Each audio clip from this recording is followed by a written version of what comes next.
নমস্কার, আমি সুচন্দ্রা মুখার্জি। প্রতিদিনের যে বিকাশ টক শো এর অনুষ্ঠানে আপনাদের সঙ্গে বিভিন্ন মানুষের পরিচয় ঘটাচ্ছি এবং চেষ্টা করছি যে এই পজিটিভ ভাইবস আপনাদের মধ্যে ছড়িয়ে দিতে। এই যে পজিটিভ বার্তার প্ল্যাটফর্ম থেকে আমরা প্রত্যেক দিন বিভিন্ন মানুষজনকে নিয়ে আসছি এবং তাদের সঙ্গে কথোপকথনের মাধ্যমে তাদের জীবনের যে পজিটিভিটি, সেই পজিটিভিটি নিয়েই আমরা কথাবার্তা বলছি। এই যে অভিনব উদ্যোগ ডক্টর মলয়পিত স্যার আমাদের জন্য ভেবেছেন, সমাজের জন্য ভেবেছেন, সমাজের প্রত্যেকটি স্তরের যে মানুষ আছেন তাদের জন্য ভেবেছেন। তার এই অভিনব চিন্তা ভাবনাকে পুরো পজিটিভ বার্তার টিম কুর্নিশ জানায়। আজকে পজিটিভ বার্তার বিকাশ টক শো এর অনুষ্ঠানে আমার সাথে রয়েছেন কম্পিউটার প্রশিক্ষক বশির আহমেদ স্যার। আমরা ওনার সঙ্গে কথোপকথনে এগিয়ে যাব। এবার কম্পিউটার কেন? কম্পিউটার আজকের দিনে ছোট্ট ছোট্ট বাচ্চারা স্কুলে কিন্তু শিখছে, কারণ এই যন্ত্রটি ছাড়া আজকের দিনের সমাজ অচল। প্রত্যেক ক্ষেত্রেই বেসিক কম্পিউটার জ্ঞান থাকা কিন্তু আবশ্যিক। সে আপনি যেই ধরনের কাজই করুন না কেন, সে হিসাব রক্ষা থেকে আরম্ভ করে কোনো ডকুমেন্টকে স্টোর করা, প্রত্যেক ক্ষেত্রে কিন্তু কম্পিউটারের যে ব্যবহার তা কিন্তু অনস্বীকার্য। সেই চিন্তা ভাবনাকে মাথায় রেখে আমরা স্বাধীন ইনস্টিটিউটের স্কিল ডিপার্টমেন্টের পক্ষ থেকে একটি কম্পিউটারের কোর্স করিয়ে থাকি। মূলত বশিরবাবু ওই কোর্সটির কম্পিউটার প্রশিক্ষক। এছাড়াও উনি বিভিন্ন কম্পিউটার প্রশিক্ষণ কেন্দ্রগুলিতে এর আগে কাজ করেছেন। উনার একটি বড় অভিজ্ঞতা রয়েছে কোন ধরনের কোর্স বর্তমানে সময় উপযোগী, সেই বিষয়ে আজকে আমাদের এই আলোচনা। বিস্তারিতই আমরা এগোচ্ছি। পুরো পজিটিভ বার্তা টিমের পক্ষ থেকে স্যার আপনাকে স্বাগত। নমস্কার। আমরা প্রশ্নোত্তর পর্বে যাচ্ছি। আপনার এই যে কম্পিউটার ইনস্ট্রাক্টর বা ট্রেনার হিসাবে যে কাজ করছেন, তার অভিজ্ঞতা কেমন? মানে কিভাবে আপনি এখানে এলেন, কতজন ছাত্র ছাত্রীকে আপনি নিজে হাতে গড়ে তুললেন, তারা আজকে কেউ বিভিন্ন জায়গায় কাজ করছে, এই বিষয়টা নিয়ে যদি কিছু বলেন। ম্যাডাম, আমি বিগত বেশ কয়েক বছর ধরে কম্পিউটার ট্রেনার হিসেবে কাজ করছি। এর আগে অনেক বেসরকারি কম্পিউটার সেন্টারে কাজ করেছি এবং সেখানে বিভিন্ন স্তরের বিভিন্ন বয়সের ছেলে মেয়েদের আমি কম্পিউটার ট্রেন করেছি। এবং কম্পিউটার সেন্টার মানে এই নয় যে সেখানে সবসময় একটা রানিং স্টুডেন্ট আসে, সেখানে কিছু বেশি বয়সের স্টুডেন্ট থাকে, এমনকি কিছু রিটায়ার্ড পার্সনও থাকে। তাদেরকে আমি সাফল্যের সঙ্গে ট্রেনিং করিয়েছি। বর্তমানে আমি স্বাধীন স্কিল ডিপার্টমেন্টে 1 বছর ধরে কম্পিউটার ট্রেনার হিসেবে কাজ করছি। আচ্ছা স্যার, এই যে ধরুন কম্পিউটারে প্রত্যেকদিন আপ টু ডেট থাকতে হবে, প্রত্যেকদিন নিত্য নতুন প্রযুক্তি আসছে, এই জিনিসটার সাথে ট্রেন্ডের সাথে কিভাবে আপনি আপ টু ডেট থাকছেন? আমি ট্রেন্ডের সঙ্গে আপডেট থাকার জন্য বিভিন্ন পন্থা অবলম্বন করি। যেমন ইউটিউবে বিশেষজ্ঞদের পরামর্শ শুনি, তাছাড়া পডকাস্ট দেখি এবং টুইটারে বিভিন্ন যে প্রাসঙ্গিক গ্রুপগুলো আছে সেগুলোকে ফলো করি। এছাড়াও অনলাইনে গবেষণা করি এবং এগুলি আমাকে ট্রেন্ড আপডেট হতে সাহায্য করে এবং আমার ট্রেনার হিসাবে আমার যুগের সঙ্গে তাল মিলিয়ে চলতে সাহায্য করে।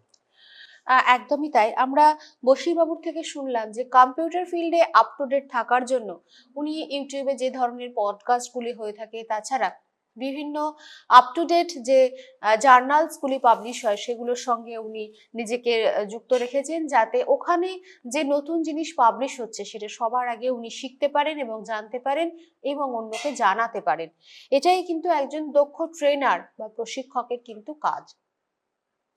আর স্যার, আপনি কিভাবে একজন সফল কম্পিউটার ট্রেনিং প্রজেক্ট সম্পন্ন করেছেন, তার একটি উদাহরণ যদি আমাদেরকে দেন। বর্তমানে আমি স্বাধীন স্কিল ডিপার্টমেন্টের একজন কম্পিউটার ট্রেনার এবং সেখানে একটা প্রজেক্টের উপরেই কাজ চলছে। প্রজেক্টের নাম হচ্ছে DDU-GKY, দীনদয়াল উপাধ্যায় গ্রামীণ কৌশল যোজনা। এই প্রজেক্টটা মূলত গ্রাম বাংলার বা পঞ্চায়েত এরিয়ার যে গরিব ছেলে মেয়ে যারা উচ্চ মাধ্যমিক পাস করেছে কিংবা তার বেশি পড়াশোনা করে বাড়িতে বেকার অবস্থায় বসে আছে, তাদেরকে একটা কম্পিউটার ট্রেনিং বা একটা প্রজেক্টের ট্রেনিংয়ের মাধ্যমে তাদের অফিসিয়ালি কাজের উপযোগী করে তোলা হয় এবং তাদের বিভিন্ন জায়গায় বিভিন্ন সেক্টরে কাজের একটা কর্মসংস্থানের সুযোগ করে দেওয়া হয়। আমি বর্তমানে এই প্রজেক্টের উপরে কাজ করছি। আমাদের একটা নির্দিষ্ট সিলেবাস থাকে, সেই সিলেবাসের উপর ভিত্তি করেই আমাদের ট্রেন করাতে হয় এবং ভবিষ্যতে তারা বিভিন্ন সংস্থায় কর্মরত হয়। একটা ট্রেনিং যখন চলে তার শেষে একটা পরীক্ষা নেওয়া হয়, পরীক্ষার পর সফল যেগুলো প্রার্থী আছে তাদেরকে সার্টিফিকেট প্রদান করা হয়। হুম। এবং এই প্রজেক্টের সঙ্গে যুক্ত হতে পেরে আমি নিজেকে খুব গর্ববোধ করছি, কারণ এই প্রজেক্টের মাধ্যমে গ্রামীণ ছেলেমেয়েরা একটা কর্মসংস্থানের একটা সুযোগ পেয়েছে। এবং একজন শিক্ষার্থী যখন এই ট্রেনিং কমপ্লিট করে কোনো সংস্থায় কর্মরত থাকবে, আর একজন ট্রেনার হিসাবে এর চেয়ে বড় পুরস্কার আমার কাছে আর কিছু হতে পারে না। একদমই স্যার। এই যে শিক্ষার্থীদেরকে যখন আপনি শেখাচ্ছেন তার তো একটা মূল্যায়ন হয়, অবশ্যই। সেই অগ্রগতিটা আপনি কিভাবে জাজ করেন? অগ্রগতি মূল্যায়ন করার জন্য আমাদের নিয়মিত ক্লাস, দু রকম ক্লাস হয়, থিওরি ক্লাস প্লাস হুম। Practical class. এবং ক্লাসে প্রশ্ন উত্তরের মাধ্যমে আমি তাদের অগ্রগতি মূল্যায়ন করতে পারি, কিংবা বিভিন্ন প্রকল্প ভিত্তিক কাজ আমি তাদের দিয়ে তাদের দক্ষতা অর্জন করি। এছাড়াও আমাদের প্রজেক্টে প্রতি 15 দিন অন্তর অন্তর একটা করে পরীক্ষা নেওয়া হয়, এবং সেই পরীক্ষার মাধ্যমে আমরা তাদের অগ্রগতির একটা মূল্যায়নের ধারণা পেতে পারি। স্যার, আপনি ধরুন কম্পিউটার শেখাচ্ছেন, সেই ক্ষেত্রে কোন ধরনের প্রোগ্রাম বা সফটওয়্যার এগুলো আজকের দিনে ট্রেন্ড, মানে যেটা শিখলে সব থেকে আগে কর্মসংস্থান হতে পারে বা কর্মক্ষেত্রে সেটারই প্রয়োগ বেশি হয়, যেহেতু স্কিলের ট্রেনিং করাচ্ছেন, তো সেইটা নিয়ে যদি একটু কিছু বলেন। আমার যোগ্যতা, আমি একজন অ্যাডভান্স ডিপ্লোমা কোর্স কমপ্লিট করেছি, সেই ভিত্তিতে আমি যে কোর্সগুলো শেখাতে পারদর্শী সেই কোর্সগুলোর কথাই আপনাকে বলছি। যেমন computer fundamental, MS office, internet, এই ধরনের ইন্টারনেটের বিভিন্ন ব্রাউজার, ট্যালি, এই ধরনের কোর্সগুলো আমি শেখাতে পারদর্শী। কিংবা ওয়েব ডেভেলপমেন্টের জন্য HTML এবং গ্রাফিক্স ডিজাইন, এই ধরনের কোর্স আমি শেখাতে পারদর্শী। এটাই আজকের দিনে ট্রেন্ডেও আছে যে বেসিক কোর্সগুলি করা সবার আগে জরুরি। অবশ্যই। পরবর্তীকালে যদি কেউ কম্পিউটার প্রোগ্রামিং নিয়ে আলাদা করে শিখতে চায়, সেক্ষেত্রে সেটা আলাদা, তার তার ক্ষেত্রে তার জবের জন্য যেটা দরকার সেটা তখন সে শিখবে, কিন্তু প্রায়োরিটি হচ্ছে basic course, Basic. Fundamentals course. Sir, এই যে বিশেষ কোন গ্রুপের জন্য আপনি কিভাবে কম্পিউটার স্কিল ডেভেলপমেন্টের পাঠ্যক্রম ডিজাইন করেন? এটা কি কিছু ভাবে আলাদা করে করতে হয়, নাকি আপনাদের কিভাবে এটা মেনটেন করেন?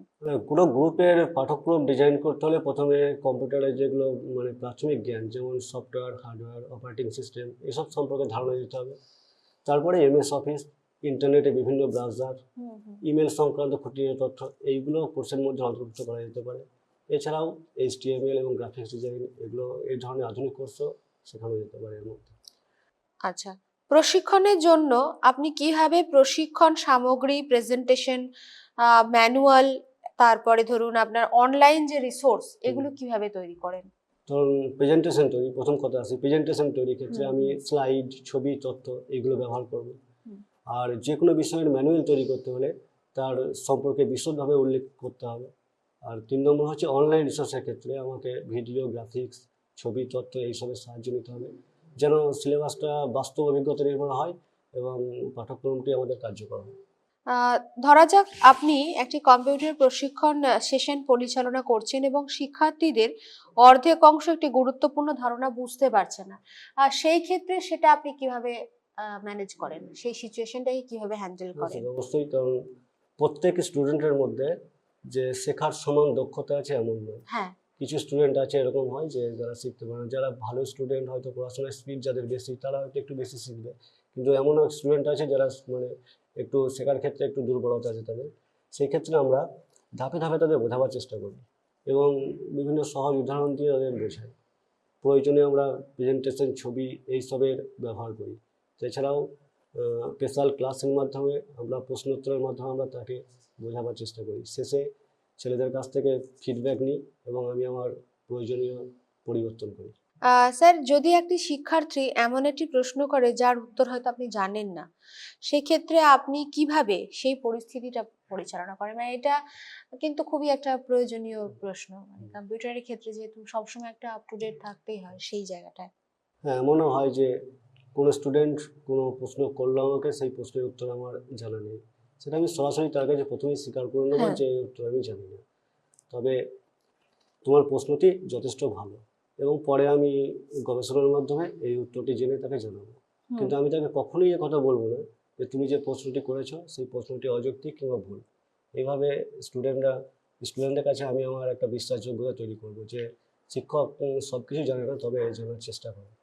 খুব সুন্দর লাগছে স্যার আপনার সঙ্গে এই যে কথাবার্তা আমরা আলোচনার মধ্যে দিয়ে জানতে পারলাম যে বর্তমানে ট্রেন্ড কি আছে কম্পিউটারে, কোন কোর্সটি সময়ের সঙ্গে সঙ্গে করতে হবে, এবং যেহেতু স্বাধীন স্কিল ডিপার্টমেন্ট বিনা খরচায় এই কোর্সগুলি করিয়ে থাকি, সেই বিষয়ে স্টুডেন্টরা বা আমাদের যারা শ্রোতা আছেন তারা জানতে পারছেন। এবং প্রত্যেকটি সময়ের সাথে চলতে গেলে প্রত্যেককেই আমাদের কম্পিউটারের বিভিন্ন দিক সম্পর্কে জানতে হবে। সেটা কম্পিউটার সায়েন্স হতে পারে, সেটা আইটি হতে পারে, সমস্ত ফিল্ডগুলিতেই কিন্তু কর্মদক্ষতা যেমন আছে, কর্মের সুযোগ সেরকম রয়েছে। তো কর্মদক্ষতা তখনই প্রকাশ পাবে যখন কেউ সুন্দরভাবে পুরো প্রত্যেকটি জিনিসকে শিখতে পারবে, তবে কিন্তু সে জানতে পারবে বা বুঝতে পারবে। যেটা প্রথমেই আমরা শুরু করেছিলাম যেমন ভাবে যে প্রত্যেক দিন আপনি নিজেকে কিভাবে আপ টু ডেট রাখেন। এই যে কম্পিউটার বর্তমান শিক্ষা ও গবেষণার একটি অপরিহার্য অংশ হয়ে উঠেছে। একই সঙ্গে আমরা জানতে পারছি যে ই কমার্স বা অনলাইন কোর্স, এই প্রত্যেকটা জিনিস কিন্তু কম্পিউটারের সাথে মানে আমাদের যে দৈনন্দিন জীবন এত সহজ হয়ে উঠেছে তা কিন্তু একমাত্র কম্পিউটারের জন্যই সম্ভব। আগেকার সময়ে মানে বিশেষ করে ইন্টারনেট, সবার আগে যে পরিষেবা সম্পর্কে বলতেই হয় তা হলো ইন্টারনেট। আশা করি যে আপনাদের প্রত্যেকটি যে কোর্স আপনারা ডেভেলপ করেছেন সেই ডেভেলপমেন্টের মধ্যে ছাত্রছাত্রীরা সমস্ত দিকটি শিখতে পারছে। কারণ এই মুহূর্তে ধরুন আমরা পজিটিভ বার্তার এই মঞ্চ থেকে আপনার সঙ্গে কথা বলছি, এবং শান্তিনিকেতন মেডিকেল কলেজ এবং হসপিটাল একটি অতি আধুনিক হসপিটাল, যেখানে সমস্ত কিছুই আমরা কম্পিউটারাইজড করছি, সে বিলিং থেকে রেকর্ডস কিপিং থেকে এভরিথিং। তো কম্পিউটার ছাড়া আমরা এক মুহূর্ত চলতে পারবো না। আশা করি আপনিও আমার সাথে একমত একজন প্রশিক্ষক হিসাবে। আমরা চাইবো যে আপনার যে স্টুডেন্টস তারা ভালোভাবে শিখুক এবং জানুক, সমাজে স্বনামধন্য ব্যক্তিদের সঙ্গে তাদের নামও জড়াক, এবং এই কামনা করে আমাদের আজকের এই পজিটিভ বার্তার অনুষ্ঠান আমরা এখানে শেষ করছি। স্যার ভালো থাকবেন। নমস্কার। ধন্যবাদ।